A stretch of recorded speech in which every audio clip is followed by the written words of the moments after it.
पिछले दिनों पहलगाम में हुए बर्बर आतंकी घटना ने पूरे देश को झकझोर कर रख दिया है।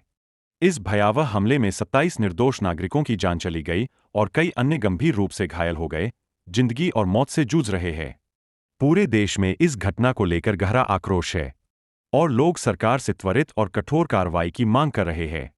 इसी क्रम में आज जन स्वराज पार्टी के कार्यकर्ताओं ने भी इस जघन्य कृत्य के खिलाफ अपना आक्रोश प्रकट किया और शहीद नागरिकों को श्रद्धांजलि अर्पित करते हुए एक विशाल कैंडल मार्च निकाला। इस मार्च में लगभग 1,500 से 2,000 लोगों ने भावपूर्ण भागीदारी की। यह मार्च पीड़ितों के प्रति एकजुटता और आतंकवाद के खिलाफ दृढ़ संकल्प का प्रतीक था। सोचने का विषय है, क्या इस प्रकार की आतंकी घटनाओं को और अधिक सहन किया जाना चाहिए? क्या अब समय नहीं आ गया कि भारत सरकार आतंक के खिलाफ और भी कठोर व निर्णायक कदम उठाए? आपकी राय हमारे लिए महत्वपूर्ण है। कृपया अपनी सोच कमेंट बॉक्स में साझा करें। और हाँ, ऐसे ही महत्वपूर्ण अपडेट्स के लिए हमारे चैनल को जरूर सब्सक्राइब करें। मिलते हैं अगले वीडियो में। देश के में आज जो भी हो रहा है और जहाँ पर इतने पर्यटक लोग पहुँचे थे वहाँ पर एक भी पुलिस नहीं थी और 1 घंटा तक फायरिंग हुआ। कहीं न कहीं ये देश की सुरक्षा के साथ खिलवाड़ हो रहा है। और हमारे इसमें जो अमित शाह जी हैं, हमारे गृह मंत्री, इनको तत्कालीन इनको इस्तीफा देना चाहिए, लेकिन वो नहीं है। मोदी जी सभा कर रहे हैं और इस तरह की घटना का हम लोग निंदा करते हैं और इसलिए उसके विरोध में कैंडल मार्च निकाले। हम लोग सबको आज पूर्णिया के रंगभूमि मैदान से फोर्ट कंपनी तक गए और ऐसे लोगों को कड़ी से कड़ी सजा मिलनी चाहिए। और हमारे देश के प्रधानमंत्री को इसके खिलाफ में पाकिस्तान से या बॉर्डर पार से जो भी लोग आए हैं उसके खिलाफ में ज़रूर जो भी एक्शन लेना हो जल्दी से जल्दी लेना चाहिए। लेकिन अभी तक उनका कोई बयान तक नहीं आया है, ये अफसोस की बात है। और इनसे पहले वहाँ 1,80,000 जो आर्मी था, जो आर्मी की कमी हो गई कश्मीर में, जैसा हमारी रिपोर्ट में आ रहा है, कमी कर दिया गया है पैसे की वजह से। और फिलहाल वहाँ पर एक भी आर्मी नहीं था, ना पुलिस था, ना कुछ था, कोई भी नहीं था। अभी आपने बोला 1,80,000 आर्मी कम कर दिया गया। जो 1,80,000 कम किया गया है वो सुप्रीम कोर्ट के आदेश से किया गया है। जब वो केंद्र शासित प्रदेश बन गया तो सुप्रीम कोर्ट के आदेश से 1,80,000 कम किया गया था। तो इस पर आप क्या कहेंगे? नहीं, आदेश से अगर कम कर दिया गया तो जिम्मेदार कौन? आखिर वहाँ के जो आदमी हैं जो मर रहे हैं, जो भारत के लोग वहाँ पर्यटक में इसमें गए थे, जो भी थे हमारे देश के नौजवान या जो भी गए, तो उनके मौत का जिम्मेदार कौन है? आज उन सब का पहले छानबीन होना चाहिए, जांच होना चाहिए कि ये कैसे हो रहा है। इससे पहले पुलवामा में जो हुआ वहाँ भी आरडीएस कैसे पहुँच गया, उसका भी आज तक खुलासा नहीं हो सका। जब इलेक्शन होता है, इलेक्शन से पहले इस तरह की घटना होती रहती है। अभी सामने में बिहार का इलेक्शन है, इसलिए समझा जाता है कि कहीं ना कहीं ये साजिश है, इसका फ़ायदा बिहार इलेक्शन में लेना है, इसलिए इस तरह की घटना सत्ता पक्ष के लोग कर रहे हैं।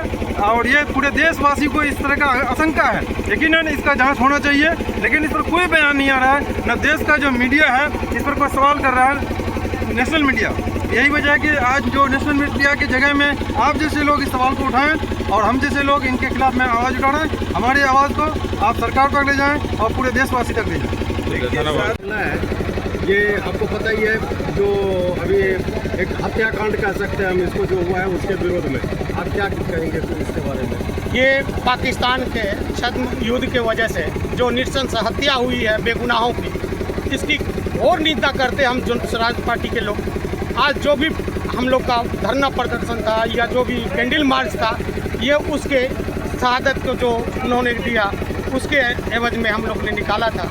हम सरकार से मांग करते हैं कि आप अपने सिस्टम को मजबूत कीजिए।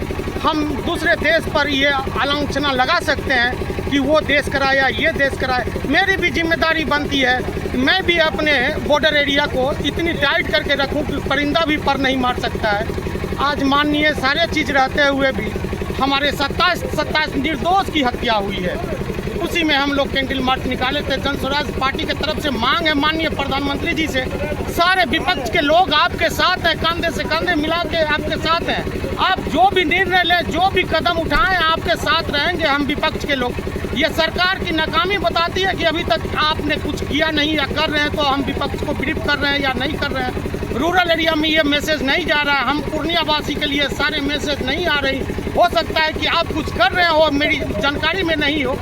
ये तो सरकार से मांग है कि जो काम किया है पाकिस्तान के आतंकवादियों ने, उसका मैसेज क्लियर जाए और मैसेज यहाँ तक पहुँचे, रूरल एरिया तक, पूर्णिया ऐसे सुदूर इलाके में पहुँचे और हम लोग जज्बाती होकर इसका विरोध का करें कि जो हमारे देश के प्रधानमंत्री ने जो अटैक किया या फिर जो कार्रवाई कर रही है वो हम लोग के लिए संतुष्टि होगी।